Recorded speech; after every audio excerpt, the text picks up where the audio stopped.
Widow Lake Monster vs. KillCo. Written by the Super Absurdist.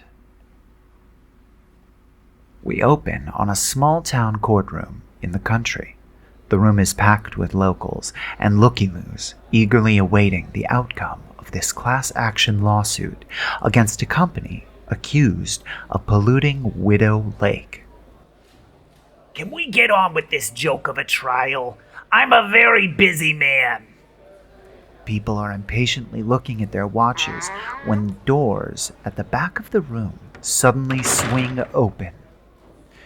In walks a nightmare in the shape of a man, his face melted down to the skull, wearing a suit and tie made from human flesh stitched together. It was the Widow Lake Monster, Mr. Widowmaker, the boogeyman turned environmental activist, committed to the preservation of Widow Lake. Sorry for being late, Your Honor. I had this suit specially made. Mr. Widowmaker, is it? Where is your legal counsel? They were starting to lose faith in the justice system, so I ate their brains to gain their knowledge. As the living embodiment of Mother Nature's fury, I will be representing Widow Lake myself. Very well. Just have a seat, Mr. Widowmaker, so we can proceed. In the trial of Widow Lake versus KillCo, this case alleges claims of negligence, emotional distress, public nuisance, and liability for dumping hazardous materials in Widow Lake. We will start with opening statements.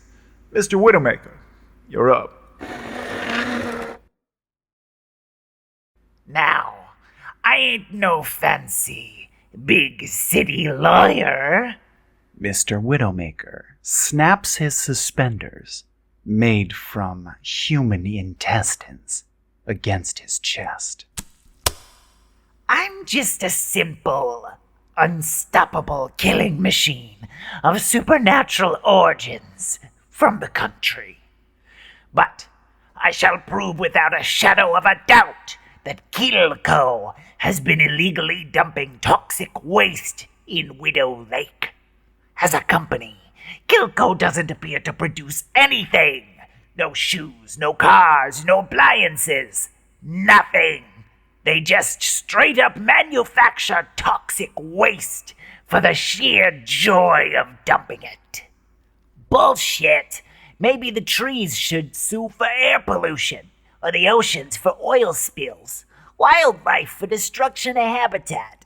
Hell, why not a lawsuit for general crimes against humanity? Settle down, Mr. Richmond. I don't care if you are the president and CEO of KillCo. This is still my court. Continue, Mr. Widowmaker. Thank you, Your Honor. Mother Nature has no hands to protect herself from men like Buck Richmond. Her cries gave me form, and her fury fuels me.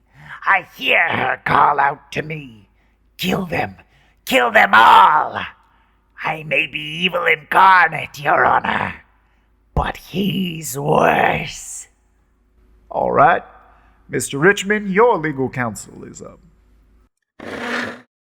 I'll make this brief, Your Honor.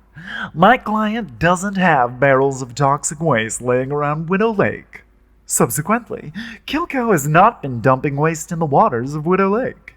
End of story. We quickly move past all the inquiries and deliberations from both sides to find Mr. Widowmaker sitting in the witness stand. I have in my hand a petition with over 1,000 signatures collected from visitors to Widow Lake. Mostly horny teenagers seeking a place to get drunk and fornicate, but that's beside the point.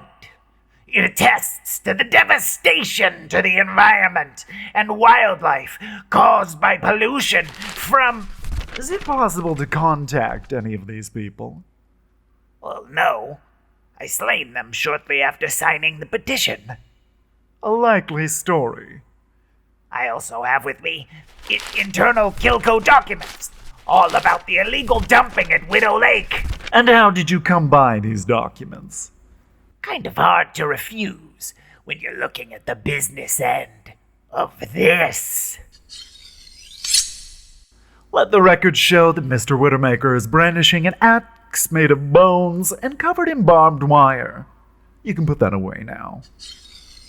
Why not go after the company yourself? You seem more than capable, Mr. Widowmaker. The executives of KillCo appear to be protected by a spell. They must have a powerful witch on the payroll. How convenient. No further questions, Your Honor. We move forward to Buck Richmond in the witness stand.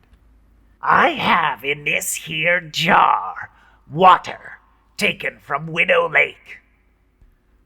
Time was the water was so clear you could see clean through to the bottom.